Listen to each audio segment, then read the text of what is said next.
féliciter de nos deux communicants parce que je crois que s'ils sont sur une réalité d'avenir, c'est très bien ce qu'a fait le docteur Hallel de l'équipe de Ferhani, cette projection de visualisation modélique dans la chirurgie, de préparation prothétique ou bien prévention et cartographie préopératoire du tumeur. C'est une chose qu'on connaît depuis 2 ou 3 ans, mais la réalité, elle est tout autre. Alors, je vais laisser le soin à nos collègues de poser des questions. Qu'est-ce que vous en pensez de cette nouvelle technique qui est fabuleuse, hein, qui est très bien, qui est à la page, que certains services auront des très grandes difficultés à l'appliquer parce qu'il y a un coût. Y a-t-il des questions?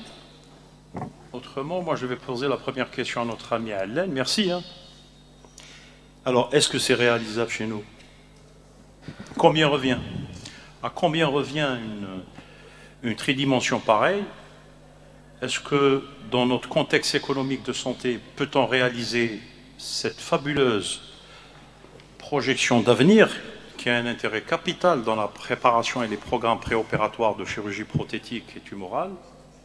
Est-ce que c'est une réalité chez nous? Au fait, les cas qu'on a exposés, c'est des cas réels, c'est des cas de patients qui n'étaient pas destinés à ce genre de pratique parce que le chirurgien ne sait pas que c'est possible. Donc là, je travaille dans un centre d'imagerie. Quand le chirurgien me dit précisez-moi les rapports vasculaires, là, on comprend qu'il veut un peu plus de détails pour son geste. Je parle de la masse des parties molles du coude. Et là, on s'était dit qu'il fallait faire ça. Mais après, on a fait quelques cas, on est sur une dizaine de cas. Et toujours, il y a la notion de coût qui revient. Parce que déjà les cas qu'on a fait, ils sont faits à titre bénévole. Ça veut dire ça n'a pas été fait à titre lucratif parce qu'on ne connaît pas aussi comment pricer. C'est quoi ça? On n'a pas de repère de référence. Ça prend du temps. La modélisation prend au moins 2-3 heures. C'est un temps médecin. Ça veut dire ça aurait été plus bénéfique et plus rapide qu'il y ait des modéliseurs non médecins. Je vais directement vers le problème économique qui se pose. Là, je ne vous cache pas que pour ma part, je suis médecin radiologue. 2-3 heures, c'est beaucoup de temps. Je pourrais les rattraper ailleurs si je faisais des échos. Et là, donc la solution, on a vu que la solution pour que ça se rapproche pour que ça soit généralisé et que ça se rapproche du budget du commun, ça serait d'impliquer peut-être des modéliseurs non médecins sous la surveillance d'un médecin. Ça veut dire que ce serait bien qu'il y ait des anatomistes ou des radiologues ou des imageurs qui puissent guider des modéliseurs qui maîtrisent les logiciels de modélisation pour qu'ils puissent effectuer un bon nombre et pour que le coût ne soit pas si élevé. Parce qu'en plus du coût du temps de modélisation, il y a le coût d'impression si on fait l'impression 3D, ou bien l'incorporation dans le logiciel de réalité augmentée qui ne pose pas forcément de problème, ça prend moins d'une demi-heure. C'est pour ça qu'on a opté pour la réalité augmentée, parce qu'après la modélisation, au lieu de faire une autre conception du modèle pour le mettre dans l'imprimante et attendre 7 ou 8 heures pour le faire passer pour le coloriage, avec un jeune artiste qui va colorer les vaisseaux, on préfère, aussitôt après modélisation, on le met sur le logiciel, on change les codes couleurs et c'est bon. Et c'est d'emblée envoyé vers le médecin praticien. Donc je dirais, c'est super, c'est formidable de pouvoir donner l'information en temps réel.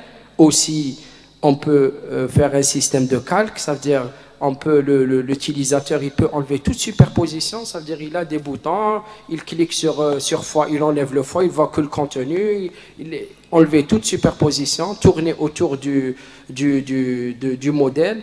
Et le grand avantage, c'est la possibilité de la manutention, ça veut dire pouvoir bouger l'objet avec sa main. Parce qu'au début, avec le logiciel SparkAR, c'était l'historique de notre progression. On a commencé par SparkAR et on ne pouvait pas voir ça. Ça veut dire on tournait autour de la page, de l'image, on tournait autour, mais après on a le tournis, on ne sait pas où on est exactement à un certain moment. Mais là, avec l'autre logiciel, on pouvait avoir cette chance d'avoir un repère qui soit dans les 3 plans de l'espace Et, et puis voilà. Mais la problématique est liée. C'est-à-dire, pour pouvoir généraliser ce genre d'activité, c'est possible. Mais il me semble qu'il faut qu'il y ait d'autres personnes qui s'impliquent. Sinon, ça va rester du luxe pour certains. Tout à fait, c'est une réalité. Allez-y.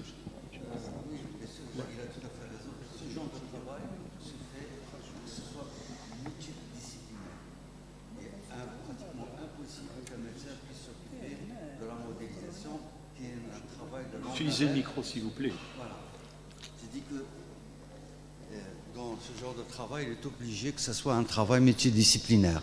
C'est-à-dire que dans ce domaine, en tant que médecin, en tant que spécialiste de l'imagerie, il lui est pratiquement impossible de pouvoir s'occuper de faire de la modélisation. Là, on est sur une modélisation simple, mais quand on rentre dans une modélisation très complexe, ce sera très difficile. Mais pour revenir au coût, c'est-à-dire qu'il vaut mieux anticiper ça parce que les coûts vont tomber. Mais ce qui ne sera pas tombé, c'est la formation.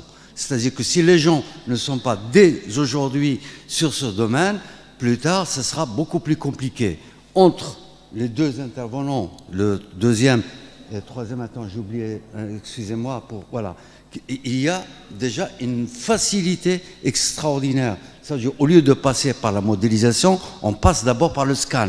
Donc c'est que le scan au préalable qui va faire le travail de modélisateur. Et ça, ensuite, il y a la correction, bien sûr, des mèches, comment on appelle, les polygones, pour rendre les choses beaucoup plus lisses, etc. Et pour pouvoir exporter ça.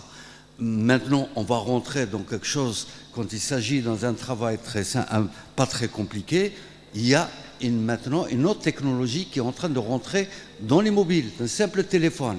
Vous avez votre téléphone et vous avez votre scanner.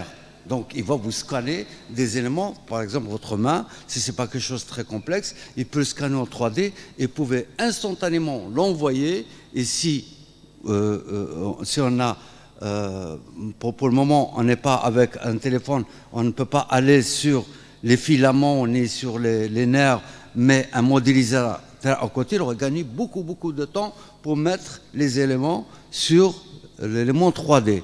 Et il peut, grâce à sa méthode, ce qu'il a fait comme démonstration, et celui ce qu'il a envoyé peut l'envoyer à quelqu'un pour pouvoir intervenir. Donc le coût va tomber, le coût de production. Mais ce qui ne va pas tomber, et ce que je suis en train de vivre depuis des années, c'est la formation. Donc si vous ne formez pas, vous avez deux éléments extraordinaires. Là, donc, il faut la dire, mettez des gens avec vous, travailler, créer des postes si on veut anticiper la médecine de demain. Voilà. Oui, c'est l'avenir, je suis tout à fait d'accord. Mais il y a un petit souci qui se pose, parce que vous l'avez bien cité, c'est le travail multidisciplinaire. Il faut que vous ayez des biomécaniciens avec vous. Alors vous faites un modèle, vous travaillez, vous préparez un plan, une cartographie préopératoire du chirurgie prothétique, vous donnez le type de prothèse, le numéro, c'est qu'il y a un véritable problème chez nous. Nous, on ne fabrique pas la prothèse, on l'importe. Donc ce qu'on peut faire sur la pratique quotidienne, c'est d'avoir des prothèses avec des mesures plus ou moins de 3 mm et qui ne seront jamais adaptables à la biomécanique, a cité votre collègue. Donc pour faire cet avenir de chirurgie où on est condamné à venir vers ça, c'est qu'il faut qu'on crée nos propres prothèses pour avoir la modélisation et le schéma. Autrement, on dépendra de l'importation. L'importation, c'est bien bon, on va faire notre schéma, notre cas, mais on n'a pas la prothèse. Et ça va rentrer dans un cercle vicieux et on ne pourra pas être productif. Donc, c'est un tout. C'est tout le monde qui doit s'y mettre. Et je rejoins le collègue, c'est la formation. Maintenant, dans la formation médicale continue, que ce soit du chirurgien ou bien du médecin généraliste, le système 3D doit rentrer dans la formation. Parce qu'il y a beaucoup de gens qui nous disent « Mais écoutez, vous êtes en train de rêver pour faire une cartographie préopératoire d'un ostéosarcome. » On leur dit « Le scanner donne ce qu'il y a comme lésion osseuse, l'IRM dans les parties molles, mais si on a cette modélisation, on sait qu'est-ce qu'on va réséquer, on va réséquer en extratumoral, on saura quoi lier, on se prépare une embolisation, ça ramène que du bien. Mais le problème, c'est comment produire cette prothèse. On ne produit pas la prothèse, on l'importe. Alors, justement, le cas que j'ai montré, le cas de l'ostéosarque, c'est un cas de Blida. Et donc on a fait une simulation de prothèse. Donc, on a simulé avec le chirurgien orthopédiste la résection, les niveaux de résection, et on a créé à partir du bassin contralatéral, on a simulé l'espace à combler pour arriver à mettre l'insert cotyloïdien qui est importé. Mais là, c'est de l'impression 3D, c'est-à-dire on va justement le faire et on espère que ça soit une première en Algérie. Ça va s'imprimer en France parce qu'on n'a pas d'imprimante métal de titanium en Algérie. Et donc, mais ça sera déjà une prothèse sur mesure qui est conceptionnée ici, qui sera imprimée là-bas. Mais on aimerait bien faire une première prothèse qui soit conceptionnée ici avec l'aide des orthopédistes. Des biomécaniciens surtout. Et des biomécaniciens, oui. Voilà. Donc, et les prothèses dont on a parlé, c'est des prothèses faciales. C'est des prothèses... oui. Pavillon de l'oreille ou après ablation d'une tumeur ophtalmologique. Donc, c'est des prothèses esthétiques. Là, je ne parlais pas de prothèses qu'on implantait dans le corps humain. La première qu'on est en train de travailler dessus, c'est celle dont je viens de parler. C'est une prothèse d'un cotyle sur mesure. Merci. Alors, on passe à... Allez-y, rapidement, parce qu'on est en retard et on doit passer à la deuxième question et libérer les gens parce que il est déjà 15 heures. Hein. Très rapidement, donc tout d'abord je vous félicite pour la qualité de la présentation et aussi pour le poster qu'on a vu tout à l'heure. J'ai 3 petites questions très rapides. La première, c'est quel matériau vous utilisez pour les endoprothèses? Est-ce que c'est de l'hydroxyapatite ou autre? La deuxième question, c'est par rapport aux épithèses, pavillon d'oreille, pyramide nasale, etc. Quelle est la personne qui s'occupe de la finalisation du produit? C'est-à-dire laquelle formation? Est-ce que c'est une prothésiste ou je pense que ça pose problème à ce niveau. Et puis la troisième question, est-ce que vous collaborez avec d'autres facultés de sciences pour finaliser le travail? Merci beaucoup. Donc, je vous remercie. Première question. Donc, c'était les endoprothèses, on n'en a jamais fait. On n'a jamais implanté une prothèse dans le corps humain, c'est que des prothèses en silicone. La première qu'on va faire, elle sera en titane pour remplacement osseux et elle sera imprimée en France parce qu'on ne dispose pas d'imprimante 3D pour métal en Algérie. La deuxième question concernant qui se charge de la confection, c'est nous-mêmes. On fait la modélisation sur ordinateur, on comble la partie qui manque et on crée le moule, le négatif. Le moule comme le cas de l'oreille que j'ai montré sur le poster et on l'imprime avec une résine biocompatible destinée aux dentaires et on injecte de la silicone médicale, grade médical. On laisse sécher et puis ça durcit, on la colorie avec une coloration de peau. Après, il y a un artiste peintre qui va derrière rajouter pour essayer de se rapprocher de la perfection pour que ça ne soit pas visible.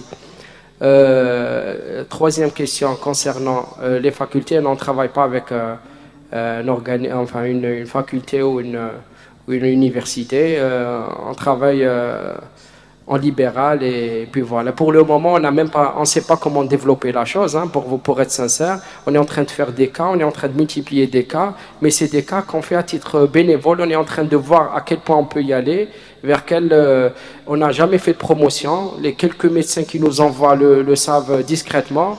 Et donc voilà, en attendant de faire une formation de modélisation, de recruter du monde pour essayer justement de cerner cette pratique. Voilà. C'est juste pour ajouter, la confection du prothèse, c'est les boîtes pharmaceutiques. Hein. C'est le monopole des boîtes pharmaceutiques. Aucun ne vous fait la prothèse ici. C'est les boîtes pharmaceutiques avec leur alias, leur ingénieur, leur contrat, c'est comme ça. Nous, on dépend de l'étranger pour l'instant. On importe tout le matériel de synthèse d'étranger. Et aucune boîte pharmaceutique va vous permettre de vous dire, écoutez, monsieur, je vous donne telle et telle prothèse. C'est des contrats, c'est des relations internationales. C'est pour ça qu'on est toujours dépendant d'eux. Et c'est pour ça que je pose la question à notre collègue, comment faire pour un jour qu'on soit indépendant? Nous avons de très grosses difficultés pour acquérir les prothèses de reconstruction, que ce soit tumorales, de hanches, de genoux ou bien de poignets. On dépend, nous on est comme, entre parenthèses, je m'excuse le terme, on attend l'importateur. On a des centaines et des centaines de malades qui attendent une chirurgie prothétique du genou, de la hanche. C'est des centaines de malades qui sont sur liste d'attente depuis 1 année, 2 années. On nous ramène la prothèse. On fait la prothèse, on ne nous ramène pas, on attend. Et assez souvent, on revient aux anciennes techniques d'ostéotomie de valgisation, des anciennes techniques de décompression, parce qu'on n'a pas de prothèse. D'ailleurs, je passe directement à la question du biomécanicien. Il a fait une excellente question. Très très bonne question sur la biomécanique du genou et de la physiologie du genou qui entraîne des conséquences de ce qu'il a expliqué. Et je donne la parole à l'amphi et on va discuter. Vous avez des questions? Très bonne question de biomécanique. Mais moi, je vais vous poser la question que je pose toujours aux étudiants. Vous êtes biomécanicien, c'est ça, à Oran. J'en suis très fier. Est-ce que vous travaillez et est-ce que vous vous rapprochez des chirurgiens qui utilisent la biomécanique du genou, de la hanche et du poignet? C'est-à-dire, est-ce que vous vous rapprochez des chirurgiens traumatologues ou bien autres spécialités pour dire, monsieur, voilà, on a un genou qui va être arthrosique au stade 1, 2, 3, il faut prévenir telle chose, tel matériel, est-ce que vous vous rapprochez? Et puis, est-ce que vous discutez avec les chirurgiens pour essayer de prévenir ce que vous avez dit, ménisectomie partielle, totale, la chondrocalcinose? Est-ce que vous avez un laboratoire qui nous permet, nous, chirurgiens, de discuter avec vous et vous dire, écoutez, nous avons besoin d'une prothèse tricompartimentale du genou, j'ai besoin d'un cartilage, par exemple, de 3, j'ai besoin d'une... Est-ce que vous créez, est-ce que vous travaillez avec des sociétés? Quel est votre rôle? La biomécanique, tout chirurgien, tout médecin, tout résident d'orthopédie doit connaître la biomécanique d'un genou. Il faut qu'on voit ce genou-là et on dit, écoutez monsieur, vous avez un genou qui va se détruire dans quelques années. Il faut faire une prévention de cette arthrose par une décompression mécanique. Soit je vous propose une ostéotomie, soit je vous fais une ménisectomie partielle, soit je vous fais une ligamentoplastie, ou bien vous dites directement, monsieur, écoutez, vous êtes candidat à mettre une prothèse totale de genou, mais je n'ai pas cette prothèse, attendez, je vais vous faire les mesures. Je fais les mesures du condyle fémoral, du plateau tibial, je vois ma ligamentoplastie, je vois ma prothèse patellaire, je dis, voilà, monsieur, il vous faut une prothèse, par exemple, X, de telle taille. Moi, je fais un rapport au directeur et je lui dis, écoutez, monsieur le directeur, j'ai 100 malades qui nécessitent des prothèses totales de hanche, ou bien de genoux. Vous devez me les rapporter. Le fournisseur vient, quand il vient, je lui dis, écoutez, j'ai besoin de prothèses 1, 2, 3 pour le genou, j'ai besoin de prothèses de hanche avec ça et ça, il me faut 200 prothèses. Et j'attends l'importateur, j'attends le bateau. On me les ramène 3 mois après, je place mes prothèses, on ne me les ramène pas, je dis, malade, vous êtes sur rendez-vous. Sauf la réalité quotidienne, les cliniques privées, parce que c'est les cliniques privées. Les cliniques privées, ils ont des cabas, le malade, il a une prothèse, une semaine après, on les ramène dans son cabas. Il se fait opérer au prix. Alors, est-ce que vous, biomécaniciens dans une université, vous vous rapprochez des gens qui on a besoin de vous? Il faut nous dire comment vous allez faire pour construire une prothèse. C'est la première et la dernière question, c'est tout. Monsieur Hadi? Moi, je crois que je vais compléter. Ça, je vais être dur. Les universités algériennes disposent de labos de recherche extraordinaires. Ça, tout est cloisonné. Le jeune qui a fait un travail absolument extraordinaire, s'il voudrait breveter quelque chose, merde. Voilà. Donc, les importateurs, l'Algérie vit de l'importation, que ce soit le Bénin, les prothèses, tout autre.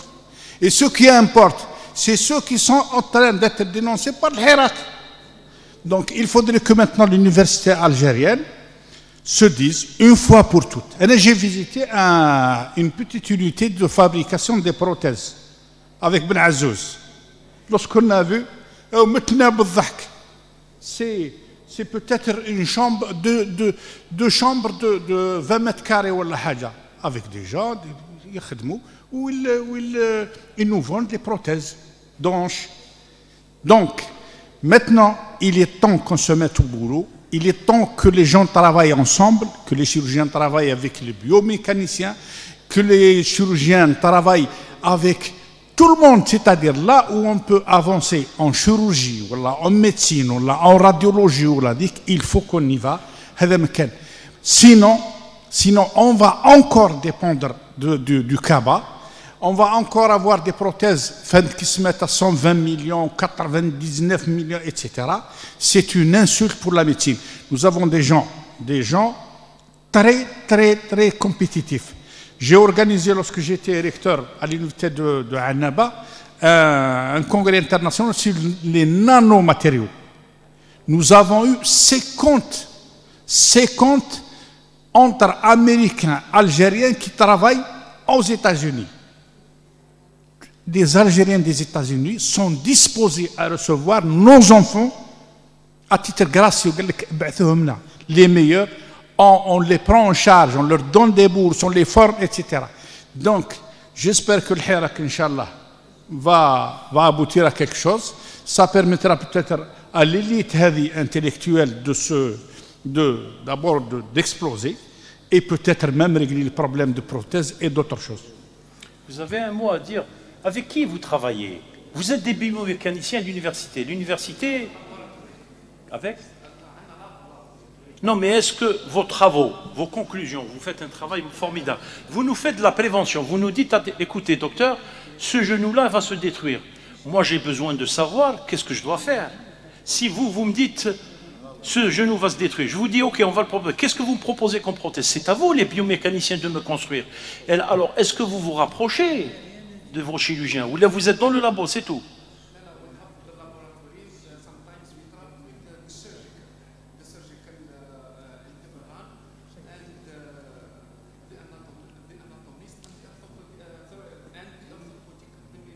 Thank you. Très bien. Moi, je voudrais profiter de la présence de nos collègues marocains. Qu'est-ce que vous faites? Est-ce que vous achetez vos prothèses ou bien vous les fabriquez vous-même? Parce que les Tunisiens commencent à avancer. Ils commencent à fabriquer leurs propres prothèses. Donc, ils sont indépendamment, économiquement indépendants. Et ça compte énormément. Qu'est-ce que vous faites? Rapidement, c'est le même. Il n'y a pas de fabrication locale. Il n'y a rien. Mais les Tunisiens, je sais qu'ils ont un peu de... Je crois que dans l'osteosynthèse, beaucoup plus que dans l'osteosynthèse, ils ont avancé quand même. Mais quand on veut, on peut. Je pense que c'est un problème, de vouloir. Évidemment, il faut trouver. Nous avons, je pense que nos pays, ils ont ce qu'il faut du point de vue intellectuel. Mais le problème, c'est une décision qui est un peu, pour votre information, qui est un peu, si vous voulez, un peu administratif. Et dans une vision pour créer sur place. Nous avons bricolé des fixateurs sur place, nous avons etc. Mais ça reste des choses qui sont limitées, qui n'ont pas de... Évidemment, pour la prothétique, il faut évidemment le problème de stérilisation, il faut le matériel, il faut importer l'acier qui est etc. Je pense que nous ne manquons pas, mais il faut commencer. Il faut commencer, il faut des gens courageux. Et je crois que c'est une décision quand même des gens responsables. Je ne pense pas que ça dépend simplement des médecins. Bien sûr que ça coûte. Bien sûr, ça coûte. Ah.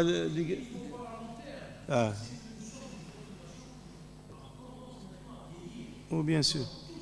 Voilà. Inch'Allah, يكون خير. Voilà, Inch'Allah, Inch'Allah. Voilà. Inch'Allah. Pardon. Bien sûr. Bien sûr. Dans l'enseignement dans l'anatomie, j'ai vu qu'il n'y a pas l'introduction, car il n'existe pas la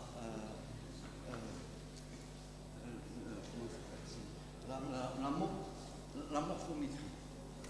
Donc, la morphométrie, c'est quelque chose d'obligatoire parce que ça étudie les variations. Oui, mais c'est les biomécaniciens qui sont nommés. Comment on peut guérir quelqu'un, c'est-à-dire un malade? Si maintenant vous soyez sûr que la prothèse a touché, vous allez faire des motion capture, qui est très important, sur un modèle numérique, et vous allez voir corriger tous les défauts terreaux. Vous n'allez pas intervenir par hasard.